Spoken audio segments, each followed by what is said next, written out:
Welcome दोस्तों, आप आ चुके हैं support to English learning fellow के साथ। आज का हमारा टॉपिक बेहद ही स्पेशल है, the new player in the team.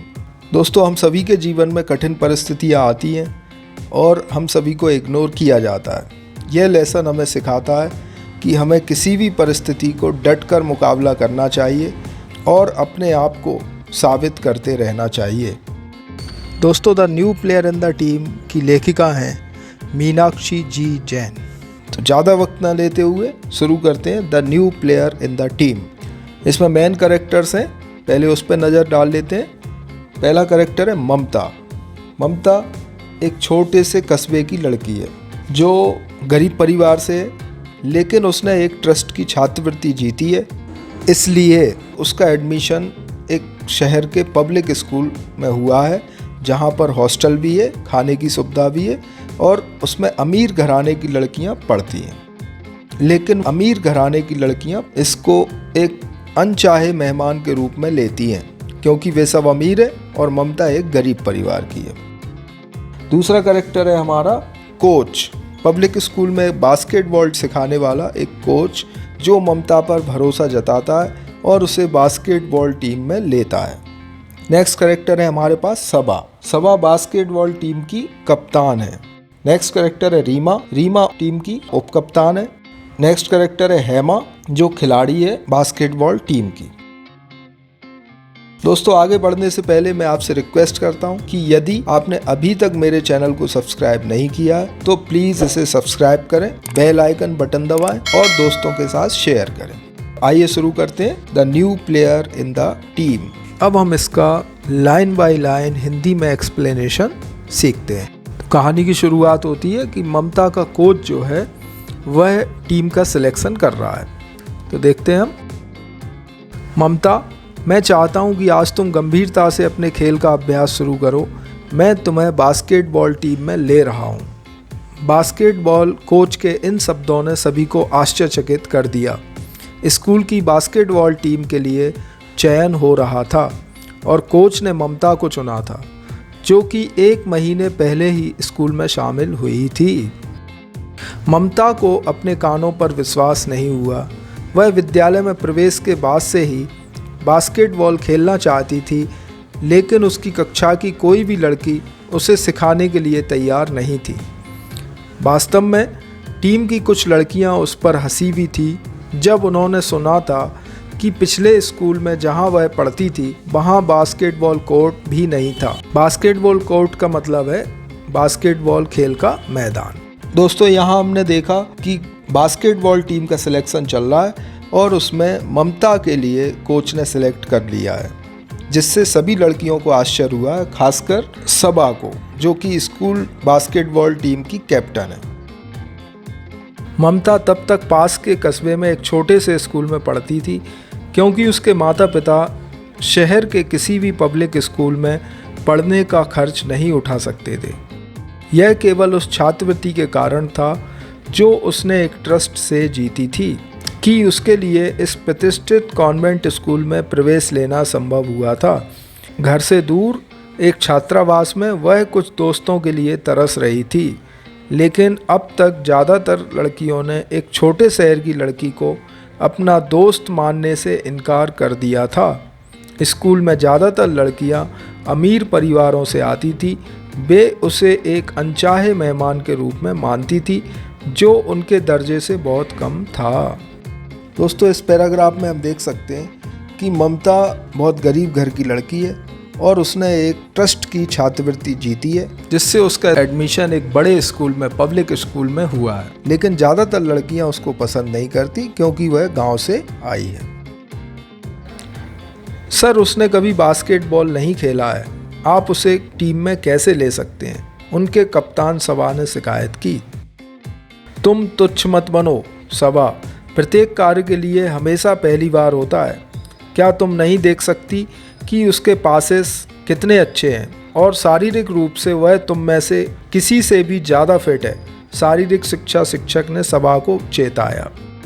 इस पैराग्राफ में हम देख सकते हैं कि बास्केटबॉल टीम की कप्तान सवा कह रही है कि सर इसने कभी पहले बास्केटबॉल नहीं खेला है, आप इसको टीम में कैसे ले रहे हो। इस पर जो है फिजिकल एजुकेशन टीचर ने कहा है कि कोई भी काम प्रत्येक व्यक्ति के लिए पहली बार ही होता है और तुम देख सकती हो कि वह कितने अच्छे पास करती है।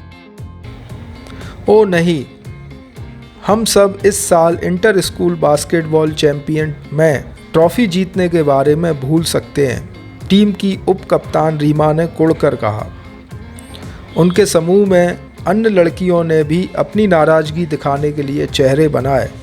इन लड़कियों को यह पता नहीं था कि अगर किसी ने ममता को कहा कि वह निश्चित काम नहीं कर सकती तो वह उसे एक चुनौती के रूप में स्वीकार कर लेती थी और तब तक आराम नहीं करती जब तक कि वह उन्हें गलत साबित नहीं कर देती। इस पैराग्राफ में हम देख सकते हैं कि उप कप्तान रीमा कह रही है कि इस वर्ष हम इंटर स्कूल चैंपियंस मैच नहीं जीत सकते क्योंकि इसमें ममता को ले लिया गया है। और बाकी सब लड़कियों ने भी चेहरे बनाए कि ये इसको लेकर आपने ठीक नहीं किया।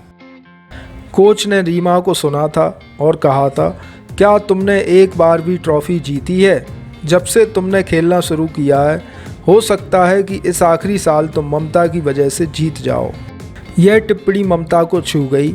उसने चुपचाप कोच को उसके समर्थन के लिए धन्यवाद दिया और अपने आप को बेहतरीन तरह से खेलने के लिए तैयार किया कि टीम उसके बिना अधूरी महसूस करे।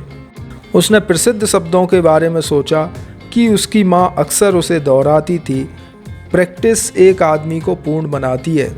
इंग्लिश में दिया हुआ है, practice makes a man perfect. इसलिए उसने अपना सारा खाली समय बास्केटबॉल के अभ्यास में लगाना शुरू कर दिया। वह आभारी थी कि कोच उसकी हर तरह से मदद कर रहे थे।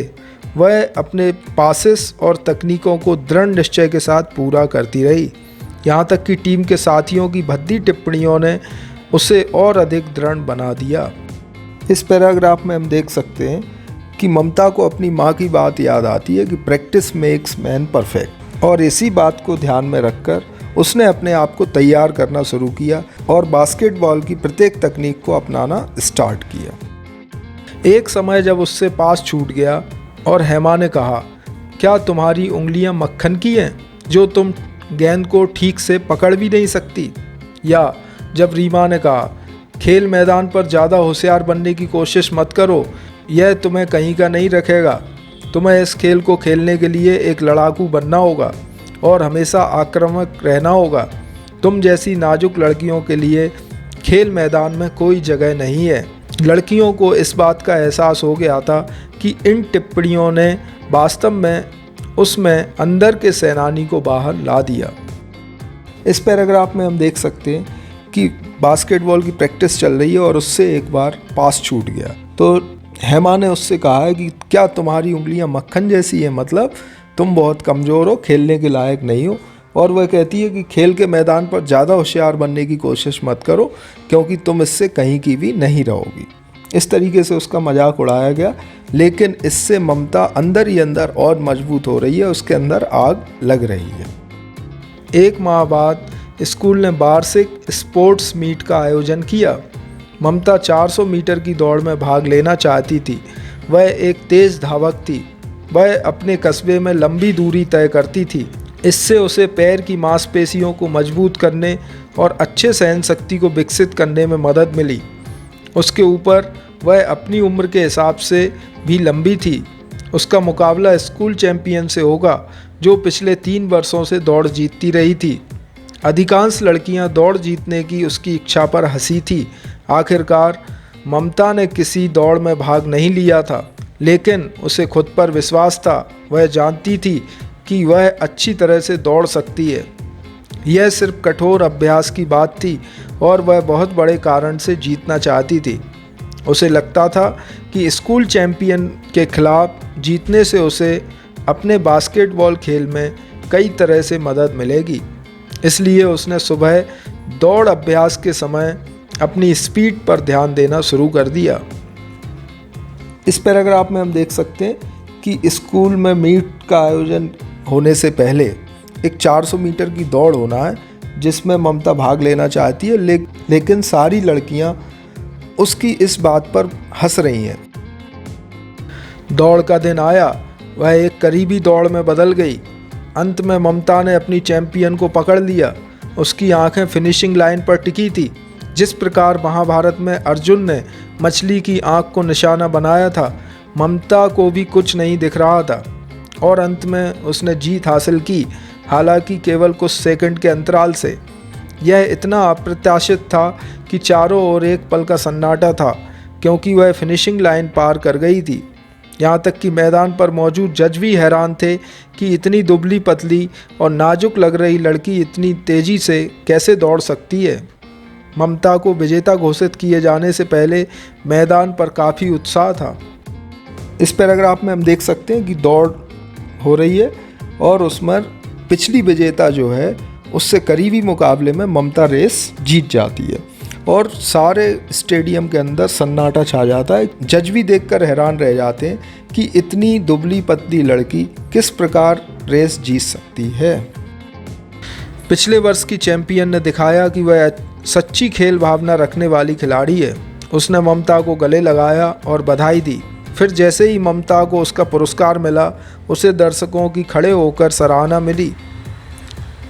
इससे ममता कुछ ही पल में मैदान में एक सेलिब्रिटी बन गई। दौड़ ने स्कूल में ममता की छवि को बदल दिया। वह बहुत लोकप्रिय हो गई, यहाँ तक कि उसके साथी भी अब उसके प्रति कम विरोधी थे। इससे उसके आत्मविश्वास को भारी बढ़ावा दिया। अब ममता मैच में एक प्रमुख भूमिका निभाना चाहती थी और किसी भी तरह अपने स्कूल के लिए इंटर स्कूल ट्रॉफी जीतना चाहती थी। इस पैराग्राफ में हम देख सकते हैं कि जो पिछली रेस की चैंपियन है वह ममता को गले लगाती है और सभी दर्शक उसको खड़े होकर सराहना देते हैं। इससे ममता का हौसला बहुत बढ़ जाता है और स्कूल में भी उसकी छवि बदल जाती है। वह कठिन अभ्यास करती रही और अपने आप को रक्षा और विरोधी दल को पासिस करने में कुशल साबित किया। तेज़ धावक होने के कारण वह आसानी से अपने विरोधियों को चकमा दे सकती थी और कभी कभी ऐसा लगता था जैसे वह गेंद के साथ उड़ रही हो। इससे पहले कि कोई भी उसके पास पहुंच पाता, वह बास्केट तक पहुंच जाती और समय अनुसार उसके शॉट्स ज़्यादातर सटीक होते थे। इस पैराग्राफ में हम देख सकते हैं कि बास्केटबॉल प्रैक्टिस मैच में ऐसा लगता है जैसे ममता बॉल के साथ उड़ रही हो और वह जिसको चाहती है उसको पास दे देती है और बॉल दूसरे के लिए जब जा रही हो तो वह उसको आसानी से कैच कर लेती है। अंतर स्कूल बास्केटबॉल प्रतियोगिता शुरू हुई। प्रतियोगिता में कुल मिलाकर 10 टीमें भाग ले रही थी। ममता का स्कूल इससे पहले कभी सेमीफाइनल तक नहीं पहुंचा था, इसलिए इस साल लड़कियां जीतने के लिए हताश थीं। इस पैराग्राफ में हम देख सकते हैं कि पहले कभी भी मैच नहीं जीता गया, इसलिए लड़कियां बहुत हताश हैं और ख़ासतौर से ममता को लेकर भी वो ज़्यादा उम्मीद नहीं रख रही हैं। उनकी टीम फाइनल तक पहुंच गई। फाइनल में पहुंचने वाली टीम में ममता की बड़ी भूमिका थी। उसके शॉट कभी नहीं चूके और 5 फीट 6 इंच लंबे होने के कारण वह आसानी से गेंद जिसको चाहती उसे पास कर देती थी और गेंद किसी और के लिए होती तो आसानी से उसे पकड़ लेती थी। उसके द्वारा जीते गए हर खेल के साथ उसके साथियों ने उसे पहले से अधिक सम्मान दिया। उसके बिना फाइनल तक पहुंचने में उन्हें बहुत मुश्किल होती। इस पैराग्राफ में हम देख सकते हैं कि प्रैक्टिस चल रही है और ममता ने अपने आप को कुशल साबित कर दिया। बहुत अच्छी प्रैक्टिस कर रही है। कभी कभी तो ऐसा लगता है कि वह गेंद के साथ उड़ रही हो। उसके जो शॉट्स होते हैं वह एकदम सटीक होते हैं। फाइनल में उनका मैच सिटी चैंपियन के खिलाफ था। खेल दोनों टीमों के लिए समान अंकों के साथ समाप्त हुआ, इसलिए दोनों टीमों को 3-3 फ्री शॉट्स मिले। विरोधी दल 3 में से केवल 1 शॉट ही कर पाए। इस टीम से ममता को गेंद को हुक करने के लिए चुना गया। उसे जीतने के लिए कम से कम 2 बास्केट स्कोर 2 शॉट्स करने थे। सभी की निगाहें उस पर टिकी थी। अब फाइनली जो है ममता के स्कूल की टीम सेमीफाइनल को पार करने के बाद फाइनल तक पहुंच गई है। यहाँ पर हम देख सकते हैं कि उनका मुकाबला सिटी चैंपियन के साथ था और दोनों का जो मैच हुआ वो बराबरी पर छूट गया। अतः मैच का नियम होता है कि उसमें 3 शॉट फ्री मिलते हैं और 3 में से जो ज़्यादा शॉट कर लेगा उसको विजेता घोषित कर दिया जाएगा। अब सभी की निगाहें इसी बात पर टिकी थी कि कौन जो है 3 शॉट में से सबसे ज़्यादा शॉट मारता है। उसने व्याकुलता से गेंद को उछाल दिया अच्छी तरह से यह जानते हुए कि उसके कंधों पर कितनी जिम्मेदारी है, अचानक उसे रीमा की बातें याद आईं जिस दिन उसे टीम के लिए चुना गया था। अब हम सब इस साल inter school basketball champions trophy जीतने के बारे में भूल सकते हैं। इन शब्दों ने उसे फिर से आग लगा दी। यह उसके पास सबको बताने का मौका था कि वे कितनी गलत थी। उसने अपना शॉट बनाया और यह एक सटीक शॉट था। दर्शकों की ओर से जोरदार तालियां बजी। दोनों टीमें फिर से बराबरी पर थी। यहाँ पर देख सकते हैं कि ममता को बॉल हुक करने का मौका मिला तो ममता ने फटाफट गेंद को उछाल दिया, यह देखते हुए कि उसके कंधों पर कितनी जिम्मेदारी है। लेकिन उसको पुरानी बातें बड़ी याद आ रही हैं कि रीमा कहती थी कि आपने जो है अच्छा नहीं किया, इसको टीम में ले लिया क्योंकि अब हम चैंपियंस ट्रॉफी कभी नहीं जीत पाएंगे। इस बात से ममता में आग लग गई और उसने शॉट बनाया और शॉट एकदम सटीक था और अब जो है दोनों टीम बराबरी पे आ चुकी थी। लेकिन क्या वह फिर से कर सकती थी? उसके शॉट की प्रत्याशा में मैदान में गूंगे बहरे जैसी शांति थी। वहाँ ऐसा था जैसे किसी ने सांस लेने की हिम्मत नहीं की। ममता ने अपने पैरों को झुकाया, गेंद को स्थिति में उठाया और आखिर में शॉट कर दिया। उसने महसूस किया कि उसके चेहरे से आंसू गिर रहे थे क्योंकि गेंद बास्केट में गई थी और ज़मीन पर उछल गई। उनकी टीम ने इतिहास रच दिया। वे लंबे समय से प्रतियोगिता में भाग ले रहे थे, लेकिन यह पहली बार था जब वे फाइनल में पहुंचे थे और इसमें जीत भी हासिल की थी। यहाँ पर हम देख सकते हैं कि दोनों टीमों की बराबरी के बाद चारों तरफ सन्नाटा छा गया था और गोल हो चुका था। तो ममता की आंखों से आंसू गिर रहे थे क्योंकि ऐसा पहली बार हुआ था कि ममता के स्कूल की टीम विजेता बनी। ममता के साथी चारों तरफ से दौड़ते हुए आए और उसे गले लगा लिया। हर कोई इस समय शोर मचा रहा था और नाच रहा था। चारों तरफ खुशी थी। शोर में सवा यह कहते सुनी गई, मैं फिर कभी किसी के बारे में पूर्व धारणा नहीं बनाऊंगी। मुझे आशा है कि तुम मुझे क्षमा कर दोगी। रीमा भी सभा के साथ शामिल हो गई और ममता से माफ़ी मांगी। ममता ने उनके हाथों को जोर से पकड़ लिया और कहा, आखिरकार मुझे लगता है कि मैं यहीं की हूँ। अब देखिए यहाँ पर देख सकते हैं स्कूल की टीम मैच जीत चुकी है और ममता के साथियों ने चारों तरफ से उसको गले लगा लिया है और शोर शराबे के बीच जो टीम की कैप्टन है वह भी आकर कहती है और ममता से माफ़ी मांगती है कि ममता अब मैं पहले से किसी के बारे में पूर्व धारणा नहीं बनाऊं, और रीमा ने भी उससे माफ़ी मांगी है। तभी उसके कोच उसे बधाई देने के लिए आगे आए। ममता, तुमने मेरा सिर नीचे नहीं होने दिया, धन्यवाद, उन्होंने कहा। नहीं सर, मुझे आपका शुक्रिया अदा करना चाहिए। यदि आपने मुझ पर विश्वास नहीं दिखाया होता जिस दिन आपने मुझे चुना था, मैंने तब गेम सीखा भी नहीं था। ममता ने खुशी के आंसू पोंछते हुए कहा। वास्तव में टीम के लिए वह अपरिहार्य हो गई थी। अपरिहार्य मीन्स जरूरी हो गई थी। यह सब उसके दृढ़ संकल्प और कड़ी मेहनत के कारण था। इसके साथ ही कोच भी आ गए कि ममता, तुमने मेरा सर को नीचे नहीं झुकने दिया। ममता ने आंसू पोंछते हुए कहा कि सर, आपने जो मुझ पर भरोसा जताया यह बहुत बड़ी बात थी। और इस प्रकार से लास्ट में हम देख सकते हैं कि अब ममता जो है टीम के लिए अपरिहार्य हो गई थी, मतलब कंपलसरी हो गई थी, जरूरी हो गई थी, और सारी लड़कियों ने उसको स्वीकार कर लिया था। दोस्तों, ये था इसका हिंदी अनुवाद और इसकी कहानी बहुत ही मोटिवेशनल है। हमें इंस्पिरेशन देती है, प्रेरणा देती है कि हमारे आसपास बहुत सारी चुनौतियां रहती हैं, लेकिन हमें उन चुनौतियों से डटकर मुकाबला करना चाहिए और हमें अपने अंदर के जो सेनानी है, जो वॉरियर है, उसको निकालने की कोशिश करते रहना चाहिए। दोस्तों, ये था मेरा प्रयास। आशा करता हूँ आप इसको पसंद करेंगे, और यदि आपको कोई कठिनाई आए तो प्लीज़ कमेंट बॉक्स में लिखें, जिससे मैं आगे आने वाले वीडियोस में इसको ठीक कर सकूं। आपने इसको ध्यान से पढ़ा, इसके लिए बहुत बहुत धन्यवाद। प्लीज़ इसे सब्सक्राइब करें, बेल आइकन बटन दबाएं और दोस्तों के साथ शेयर करें। Thank you very much.